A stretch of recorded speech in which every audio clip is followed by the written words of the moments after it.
매일 아침 하나님과 함께 누리는 하늘의 양식, 오늘 만나. 피부에 종기가 생겼다가 나았고 그 종초에 흰점이 돋거나 희고 불그스름한 색점이 생겼으면 제사장에게 보일 것이요, 그는 진찰하여 피부보다 얕고 그 털이 희면 그를 부정하다 할지니 이는 종기로 된 나병의 환부임이니라. 그러나 제사장이 진찰하여 거기 흰 털이 없고 피부보다 얕지 아니하고 빛이 엷으면 제사장은 그를 이레 동안 가두어 둘 것이며, 그 병이 크게 피부에 퍼졌으면 제사장은 그를 부정하다 할지니 이는 환부임이니라. 그러나 그 색점이 여전하고 퍼지지 아니하였으면 이는 종기의 흔적이니 제사장은 그를 정하다 할지니라. 피부가 불에 데었는데 그 댄 곳에 불그스름하고 희거나 순전히 흰 색점이 생기면 제사장은 진찰할지니 그 색점의 털이 희고 그 자리가 피부보다 우묵하면 이는 화상에서 생긴 나병인즉 제사장이 그를 부정하다 할 것은 나병의 환부가 됨이니라. 그러나 제사장이 보기에 그 색점에 흰 털이 없으며 그 자리가 피부보다 얕지 아니하고 빛이 엷으면 그는 그를 이레 동안 가두어 둘 것이며, 이레 만에 제사장이 그를 진찰할지니 만일 병이 크게 피부에 퍼졌으면 그가 그를 부정하다 할 것은 나병의 환부임이니라. 만일 색점이 여전하여 피부에 퍼지지 아니하고 빛이 엷으면 화상으로 부은 것이니 제사장이 그를 정하다 할 것은 이는 화상의 흔적임이니라. 남자나 여자의 머리나 수염에 환부가 있으면 제사장은 진찰할지니 환부가 피부보다 우묵하고 그 자리에 누르스름하고 가는 털이 있으면 그가 그를 부정하다 할 것은 이는 오민이라. 머리에나 수염에 발생한 나병임이니라.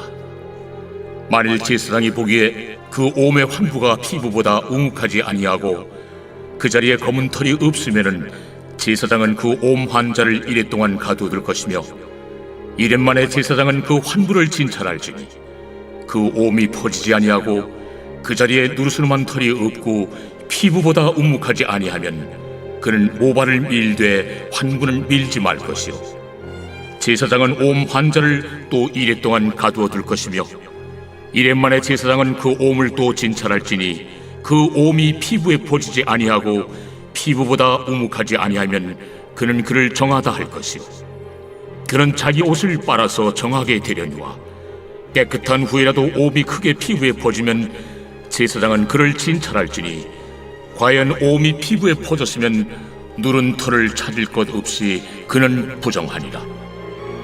그러나 제사장이 보기에 옴이 여전하고 그 자리에 검은 털이 났으면 그 옴은 나았고 그 사람은 정하니 제사장은 그를 정하다 할지니라. 남자나 여자의 피부에 색점 곧 흰 색점이 있으면 제사장은 진찰할지니 그 피부의 색점이 부유스름하면 이는 피부에 발생한 어르럭이라. 그는 정하리라. 오늘 본문은 피부에 나병 같은 것들이 생겼을 때 대처하는 방식에 대해서 설명하고 있습니다. 당시 이 질병에 대한 진찰은 제사장들이 했었습니다. 그래서 제사장들이 보았을 때 깨끗해야 일상으로 복귀가 가능했고, 여전히 피부병이 있다면 다시 격리를 해야만 했었죠. 다른 말로 일반 백성들은 자신들이 가지고 있는 질병을 스스로 판단할 수가 없었고 오직 제사장을 통해서만 진찰을 받을 수 있었던 겁니다. 오늘 본문은 피부에 종기가 새렸다가 사라진 경우, 그런데 그 자리에 다시 부스럼이 생겼을 경우에 대처하는 방식에 대해 기록하고 있습니다. 환부의 털 색깔이 변하거나 부위가 우묵하게 들어가면 다시 재발한 것으로 제사장은 격리 조치를 다시금 내리게 될 겁니다. 그리고 그렇게 격리된 사람들은 일주일 단위로 재검을 했었던 것이죠. 만약 재검을 할 때 확실하지 않다면 환부 근처에 모발을 모두 민 다음에 이래 동안 다시 격리하고 그렇게 3번째 검사까지 받게 합니다. 이렇게 격리를 하며 또 신중하게 진찰해야만 했었던 이유는 공동체를 보호하기 위함이었습니다. 병에 걸린 그 사람도 보호하면서 결국 공동체 전체의 유익을 위해서 분별하게 했었던 것이죠. 그리고 격리를 시키는 목적도 그 사람을 공동체에서 떼어내기 위함이 아니었습니다. 그 환자를 다시금 일상으로 또 공동체로 복귀하여서 삶으로 이어갈 수 있도록 하기 위함이었던 거죠. 그래서 제사장은 신중하게 진찰해야만 했습니다. 섣불리 판단하지 않았고 의심이 있다면 일주일 동안 다시금 격리하고 다시 확인할 수 있도록 했었던 것이죠. 그렇지만 제사장들은 신속하게 검사를 해야만 했습니다. 그리고 단호하게 조치를 취하죠.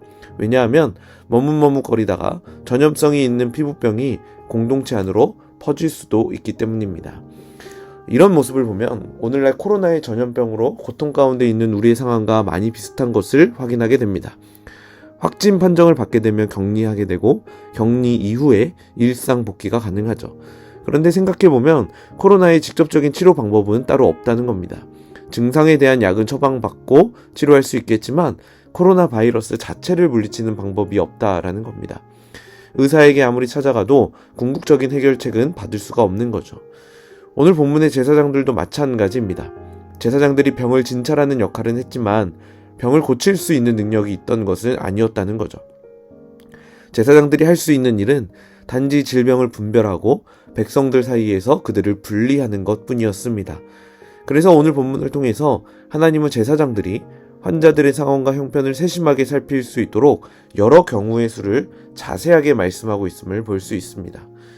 이런 차원에서 코로나도 그렇고 오늘 본문의 나병, 피부병도 그렇고 궁극적으로 해결받을 수 있는 질병은 없다는 거죠. 아무리 과학기술이 발달하고 의료기술이 발달했어도 병을 완전히 퇴치하기엔 한계가 있습니다. 더 나아가서 겉으로 보이는 질병은 어느 정도 치료가 가능할지라도 마음속에 있는 병까지 치료하는 건 거의 불가능하다라는 거죠. 어떤 병을 극복한 것 같은데 또 다른 병이 찾아오고 그 병을 극복하면 또 다른 병이 찾아옵니다. 코로나도 보시면 계속해서 변이 바이러스가 생기면서 우리를 두렵게 하고 있고 또 그러한 것들과 마찬가지라고 할 수 있겠죠. 그런데 이 모든 걸 궁극적으로 치료하실 수 있는 분이 있습니다. 우리 육체의 질병뿐만 아니라 우리 마음의 병을 고치시는 예수님이 계시죠. 더 나아가서 타락하고 망가져버린 이 세상을 다시금 회복시키시는 예수 그리스도의 회복이 우리에게 소망이 되는 겁니다. 그래서 우리는 이 질병을 즉각적으로 하나님 앞에 고백하는 것이 중요합니다. 이스라엘 백성들에게 피부병이 생겼을 때 즉각적으로 제사장에게 찾아가고 제사장들은 신속하게 또 정확하게 진찰하는 것 너무나 중요했습니다. 그래야 피해를 최소화할 수 있기 때문이죠. 이것처럼 우리를 궁극적으로 병들게 만드는 이 죄의 문제를 하나님 앞에 신속하고 정확하게 진찰하고 고백하는 것 너무나 중요합니다. 그래야 우리의 삶이 무너지는 것을 예방할 수 있고 우리의 삶이 예수 그리스도의 능력으로 회복되기 때문이죠. 오늘 그 예수 그리스도의 능력 앞에 우리의 죄를 낱낱이 고백하시는 성도님들 되시길 간절히 소망합니다. 그렇게 고백할 때 우리에게 궁극적인 치료와 회복을 허락해 주실 것입니다. 오늘 하루 치료자 되시는 예수님과 함께 걸어가시는 성남제일의 모든 성도님들 되시길 주님의 이름으로 축복합니다.